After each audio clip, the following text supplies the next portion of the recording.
Blessings, blessings, blessings, blessings, everybody out there in the universe. My name is Sean Myrie, and I'm the host of the Down to Earth podcast. Tonight, we got a great guest on the show. He goes What by the up? name of Black what you saying, Silver, the brother? Navy, light a matchup. So, where you coming from? Where you representing from? Oh man, I'm a West Coaster in general, man. I'm what I'm saying, born in Tennessee, but my parents moved me to South Central Los Angeles when I was like 4 years old. So all I know is Cali, really, you know what I mean? But I live in Las Vegas now. I've been out here for like 14 years, so West Coast, West yes, sir. Coast. Definitely a West Coaster.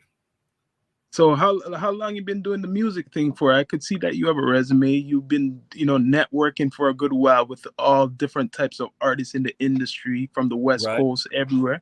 So, Oh, no how doubt. long you been doing it? Long time, man. 20 plus years, maybe 25. I don't know. Mm. Long time, though. Long time. And I'm a West Coaster, man. But, I always got to tell people this. I'm a West Coaster. I know all the genuine West Coast MCs. But the first MC to really give me a shot was an East Coaster. That's my main man, big brother Kool Keith from Ultramagnetic MCs. That's original. That's original. Yeah, man. So, what made you fall in love with hip hop? Like really wanna do this? I mean, I am hip hop, and I know nowadays that's kind of cliche sounding, but it's a true statement. You know what I'm saying? I was born in 71. Hip hop was born only a couple years after I was born. So I was born into it. And hip hop ain't just MCing to me. You know what I'm saying? I happen to be an MC, but I started off breakdancing. You know what I'm saying? I was a hardcore B-boy. I started two of the biggest graffiti crews on the West Coast, CBS, West Coast Artists, City Bomb Squad, you know what I'm saying? Create to Devastate, C2D. So, I did graffiti. I was a break dancer. You know what I'm saying? I used to have rhymes just in case a cipher started, not even trying to be serious, but just because I was hip hop. You feel me? I feel that. So, right as you've been going through your career, what was some of the highlights of your career? In the music game? Oh, man. Like you said, man, I got a pretty decent track record. I've been doing this a long time. I got a lot of highlights, man. You know what I'm saying? I mean, come on. I was the opening act for the Red Hot Chili Peppers Californication tour. You know what I'm saying? That's huge. Not many rappers, even the top tier rappers in the industry can't say that. You know what I'm saying? I'm one of the only MCs to have a full album with Ice-T. You know what I'm saying? Like, I could say there's a lot of highlights, man. You know what I'm saying? Big. I'm just saying, so, what do you think about the game as time has passed on, right now, I would say, how it's going on with the streaming and the technology? Has it you feel it benefit you more right now, compared to maybe 15, 20 years ago? Man, because times are always going to change. It bugs me out that MCs my age or hip hoppers my age have a problem with it. You know what I'm saying? Like, they don't want shit to change. They don't want to see progress. There's all this stuff going around about, the golden era MCs like myself versus what these new cats is doing. I don't hate on it. I don't like it all, but there's some of it that's decent. You know what I'm saying? But you got to listen. You feel what I'm saying? So to me, it's great. And as far as streaming goes, shit, I'm seeing checks that I never thought I would see because I wasn't doing it thinking I'm going to get a lot of streams. I was doing it like I got to put this on tape and get in my car and go sell these motherfuckers at the shows. You know what I'm saying? So streaming helped me, because I'm affiliated with so many people, Razcast, Dilated People, Corrupt in the Dog Pound, Ice-T, Kool Keith. My music pops up with all these big names, and so I get decent streams. So that's money I never counted on.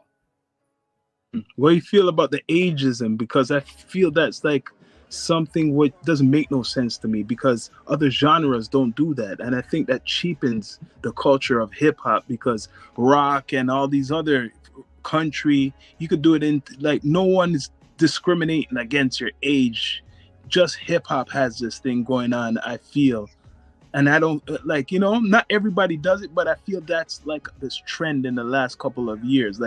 What is that? The greats are performing everywhere. They're selling out stadiums. They're getting their record sales, or streaming sales are still going.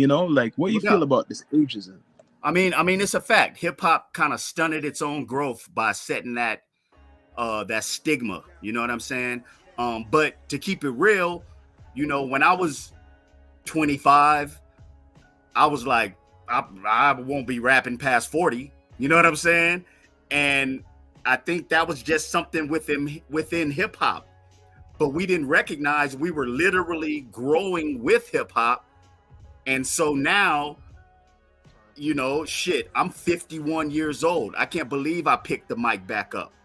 But then when I listen to my music and I hear these radios like, happy that I'm here, and I hear promoters like, yo, Black Silv, we thought you were out of the game. Can I book you? And I see that I'm still competitive, and then, the names that I brought up, hey, come on, if I'm 50, man, Ice got to be up there. If I'm 50, Kool Keith got to be up there. And they're still doing it. So what I look like, you know what I'm saying? When my OGs that put me on are still doing it, hey, I gotta show up to blow up. You know what I'm saying? There's a category I feel certain artists as yourself, which are great, should be in. I feel that like the Ice-T's and people like what you mentioned, they're the big stars and they overshadow a lot of artists like yourself, right? You've been doing your thing, but there's a lot of people out there, right? And I call it like, for example, Jay-Z had Jazzo, like there's these, I call them the lost legends. They're the legends. Like you are probably a legend, right? And that's why you got people use the term. I've been called a legend, but that shit don't go to my head. It's whatever, I still feel like I'm just, what I mean? I'm saying it because I'm just getting to know you, right? Just even from where I'm from, there's like the lost legends. You know of Drake, right? I'm from T.O. You know of Drake, and you know of Tory Lanez and stuff like that. Yeah. But there's men or other MCs who came from Toronto before them. That's an example. You know what I mean? Yeah, and no one doesn't really know them south of the border. Right. So like, no doubt. It's saying like there's more artists out there. There's so much artists. People just have to look for it. There's so much great music. It's a fact. Yeah. But it's a lot of times it's that MC's fault too. You know what I mean? Because like I said, I was an opening act for the Chili Peppers, but that was because I was on tour with Kool Keith. You know what I'm saying? And I was comfortable. Like, fuck it, man. I'm on tour with these big rock bands. Black Silver can wait. So that's my fault. You know what I'm saying? That's not Kool Keith's fault. You feel me? And whatever artist you're referring to that's back home and they didn't get the light you feel like they deserve, then they got to grind harder. You got to push harder. You know what I'm saying? It's just first of all, everybody don't get chosen. And then second of all, it's always a star in a collective.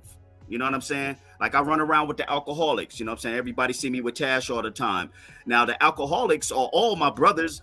Me and J-Ro are like this. You know what I'm saying? E Swift, I just talked to him the other day. He just produced my new single. We're all brothers, but there's no question that Tash is kind of the star of the Alcoholics. You understand what I'm saying? And that's why he has a solo album. That's why he has a solo career. That's why he can tour by himself. If someone books the Alcoholics and J-Ro and Tash don't necessarily want to come to the party, Tash can still do the show. It's kind of hard for the other two to do an Alcoholic show without Tash. You see what I'm saying? So, and these are just hard facts. You know what I'm saying? Fredro Starr don't have a big career without Sticky Fingers, but Sticky Fingers can go ahead and do an Onyx show and nobody will be that mad. It's just how the game is. You know what I'm saying? People are picky. You feel me? So with that being said, man, and these are all my homies and they gonna laugh when they see this shit. But it just is what it is. Hip hop kind of does that to itself. You know what I'm saying? So I don't hold any of my peers to blame for my lack of success. And by the way, I'm not complaining because I'm doing great. So what do you feel happened to, like, I know it happened to New York and in LA or California at the same time. What do you feel, why did the West Coast kind of lose that popularity? And you probably could speak on even the East Coast. We know the South became big, but like ever since like Big and Tupac passed away, like you didn't really see too much stars besides Snoop and and certain people like in the West Coast shining. There wasn't like a whole bunch, only a few you could count on your hands. Yeah, I mean, genres change, who's hot changes. It changes with the weather. One day people like this sound, some people, next day another. The South had, like you said, a real long stretch of time where they was kind of holding it down. For a long time it was either east or west, cut and dry. You know, and then other people started getting recognized. Pharrell brought the clips from up north, you know what I'm saying? Ludacris came out, put the South on the mouth, and I'm not discounting T.I., whoever it was, whatever, but the South came through and they were doing their thing, and they had a good run. And then, you know what I'm saying? What happens on the West Coast is a superstar pops out of nowhere, because you can't discount Kendrick Lamar. His run was fucking incredible, you know what I'm saying? And he really, really repped the West. Plus, he put on 4 or 5 artists, you know what I'm saying? Because all the rest of his crew is doing very well. You know what I'm saying? So, it's just that's the thing with hip hop, man. It's not necessarily trendy, but it's what the people are listening for. You know what I mean? But and all of these places have an underground scene, and that never whatever's going on radio doesn't stop that movement. You know what I'm saying? So, Right. I'm a hip hopper, so I'm in it for the long haul, bro. So who's some of your like top MCs? Like I would say top 6. I can give you 6 MCs of all time. That's so difficult, man. Like I said, I love this vibe and I love hip hop, and MCing obviously is true and dear to my heart. I take MCing really seriously, and I used to have this list. And then I started gaining respect for different styles. I stopped being quite as closed-minded. Like everything doesn't have to be super lyrical to be, considered tight lyricism. You know what I'm saying? Because I'm a big fan of Pharaoh Monch. I'm a big fan of Black Thought. I'm an Eminem fan. Obviously Rakim. I could name MCs that I respect for days. But I didn't like Drake when I first heard him. It sounded like he was whining and sing-songy. And then as his career progressed, I'm like, dude, it's fucking dope. You know what I'm saying? And and I mean lyrically as well. Like he got punchlines, he got metaphors. Yeah. You know what I'm saying? Yeah. When he wants to come off as an MC, put the sing-songy shit aside, he's dope. You know what I'm saying? So with that being said, as time grows, I don't like condensing my list to like a top 10 or something, because I know I'm going to leave somebody out I really, really respect. You feel me? I see what you're saying, because now 50 years of hip hop, they're celebrating. I know it's kind of controversial because of some certain things I know of, right? And I talked to DJ Sir Jinx the other day, right, from the West, and he was saying like the West Coast didn't really arise like out there until like 40 years ago, about around 40 years, right? So he's saying, how could hip hop really be 50 years? And like we're like examining and talking about it, because when Kool Herc came out, right, in 73, there was no MCing going on.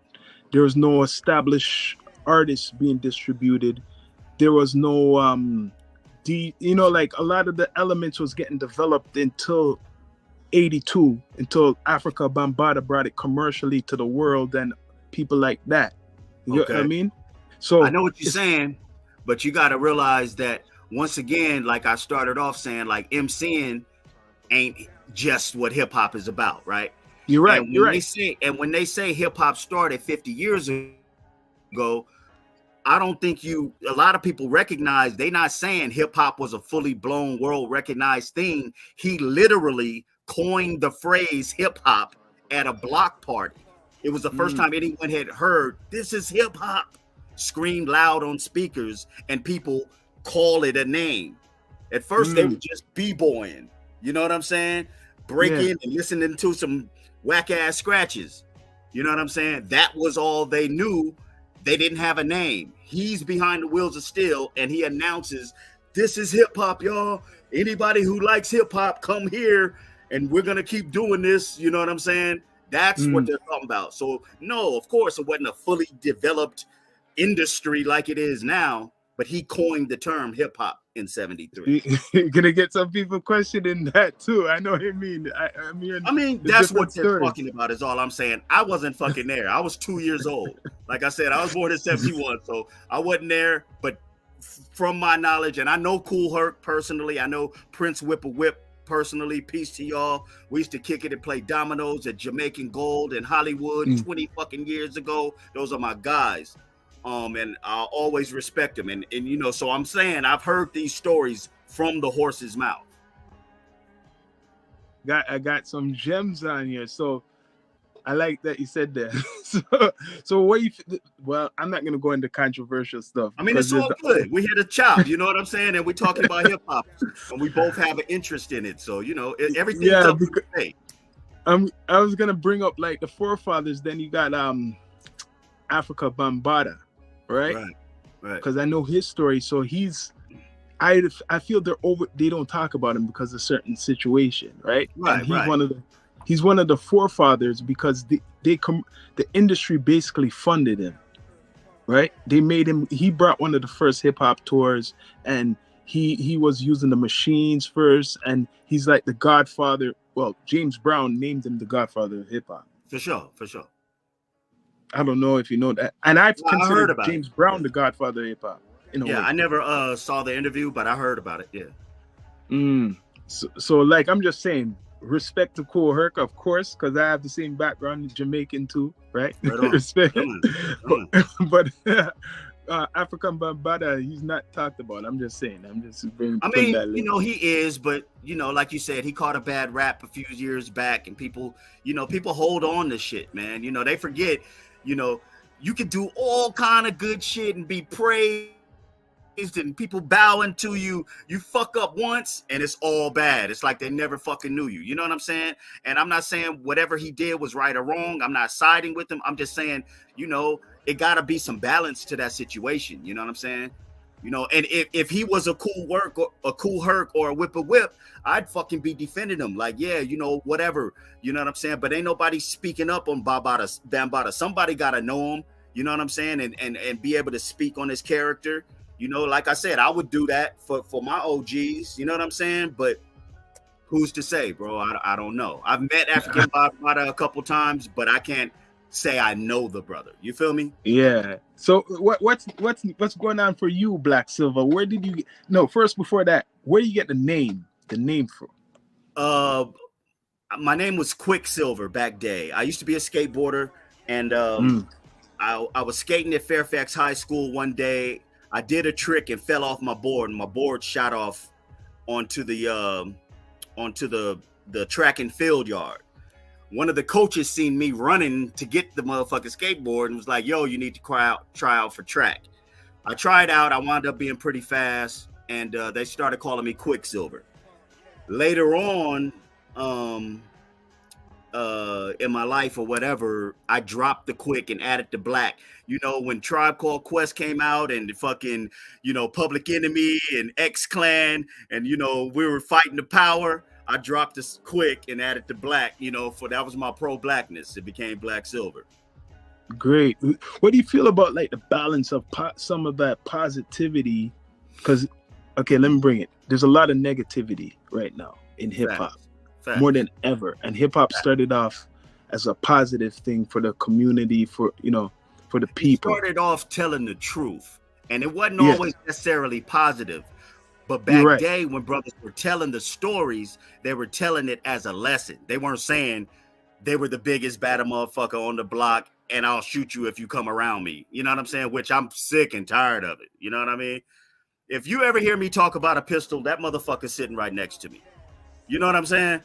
There's no reason to make up stories. And I think a lot of the shit out now, these motherfuckers is making it up. Where are your bodies at, man? I'm sick of motherfucking whipping in the kitchen. Ain't no motherfucking crackheads outside. I grew up in the 80s. I've seen what crack does. If you cooking that much dope, where all the fiends at, bro? So I don't believe it. You know what I'm saying? So I'm with you. You know, but it's just certain ways you got to look at it. People are going to be people. And you can't blame the artist for picking it up. I mean, for putting it out, because it's all about the fans that's eating it up. Them artists ain't shit without the fans consuming it. So, You know what I'm And the saying? If they companies broke promote. them, The company's only going to promote you if you promote that. that part. You know what I'm saying?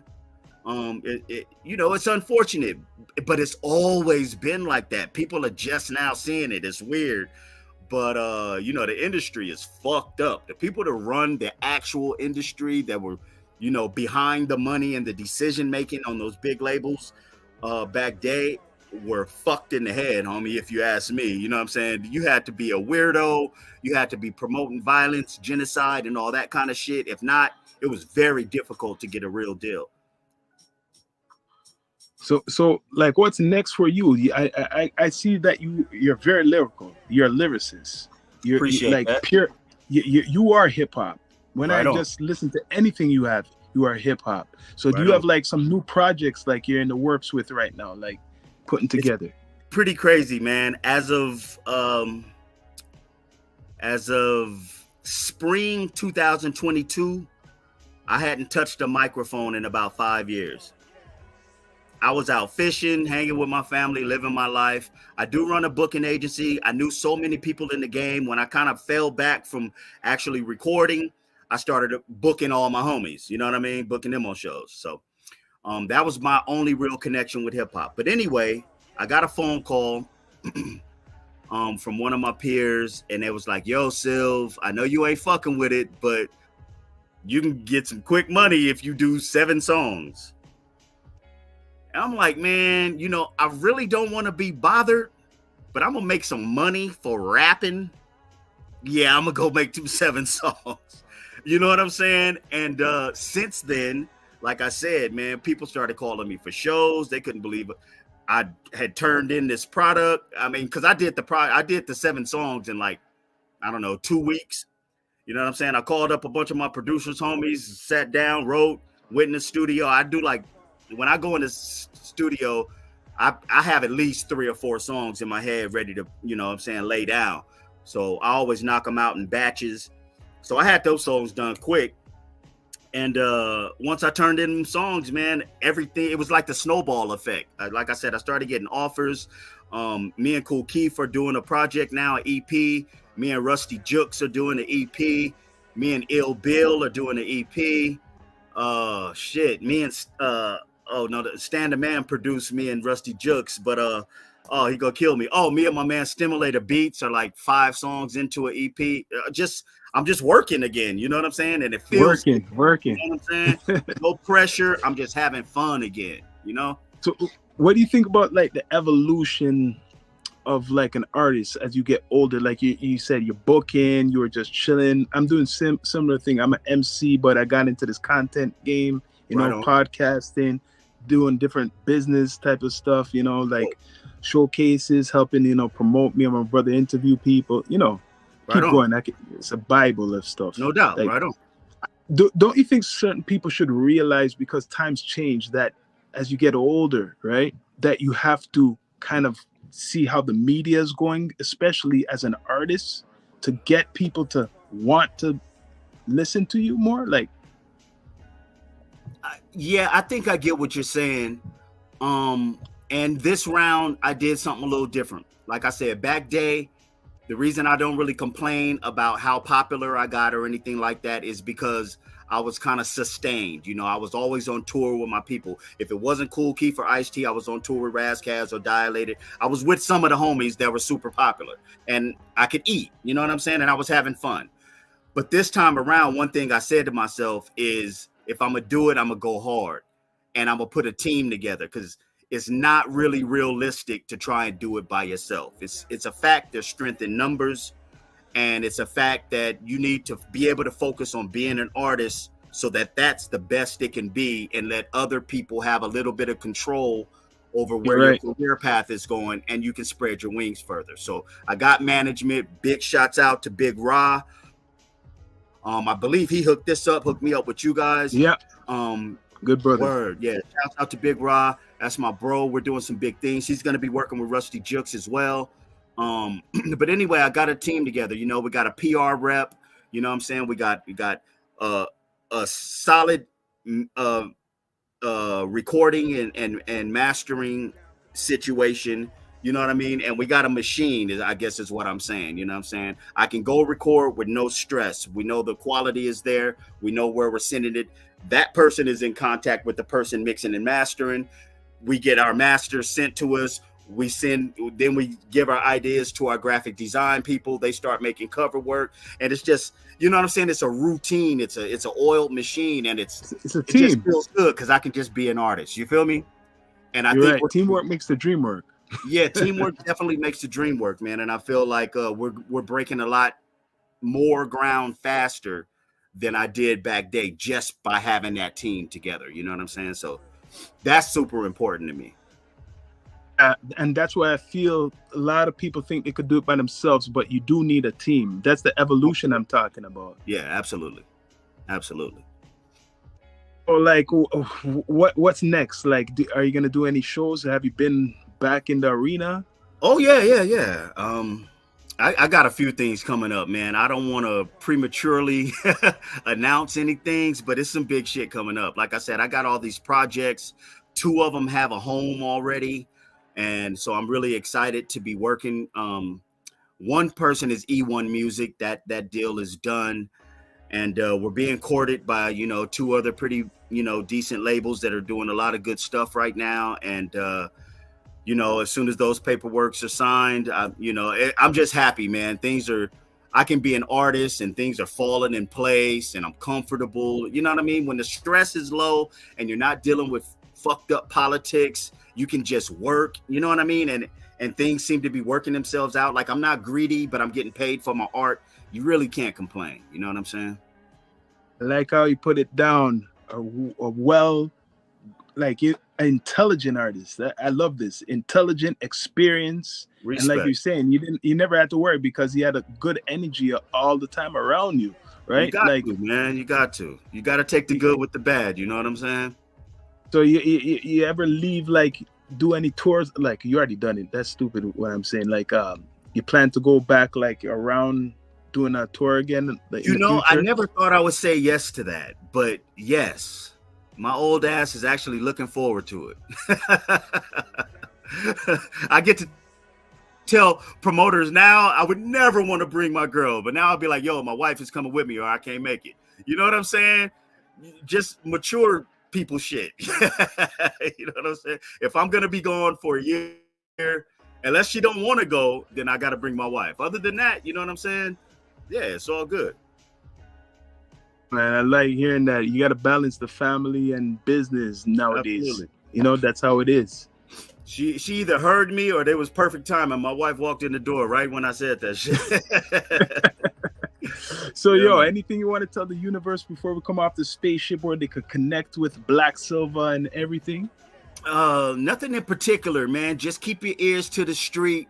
Like my man said, it's a lot of dope artists out there that are really putting it down for you guys. Take the time to listen to some other shit that's out there, go in those subgenres, and anytime you're on Spotify or something like that and it says, you may also like, check it out. Don't just breeze by it. You never know what you'll stumble on. You know what I'm saying? And I'm not talking about me specifically, you know what I mean? But there's a lot of dope shit being put out that's not getting the light of day, and I do my best to try to spread the word when I come across something, especially if I'm, they're part of the fam. Teamwork makes the dream work, like you said. Let's all, get together and keep living and loving this thing we call hip hop so much. You feel me? So, for sure, Black Silva, we're going to connect again because this is how we do it. We keep the relationship. It's not just an interview. It's a community. It's brothers and sisters always connect. And absolutely, much respect to you for coming through, man. From the West Coast to the East, through down to Earth, man. You already know. Yeah, man. Check him up. Subscribe, Black Silva, on all digital platforms, YouTube. I want you people to check this brother out. Real MC, 50 BlackSilver.bars. BlackSilver.bars all across the board. Find me anywhere. BlackSilver.bars. Light a match up. All right, brother. Respect. Peace. One love. Yes, peace.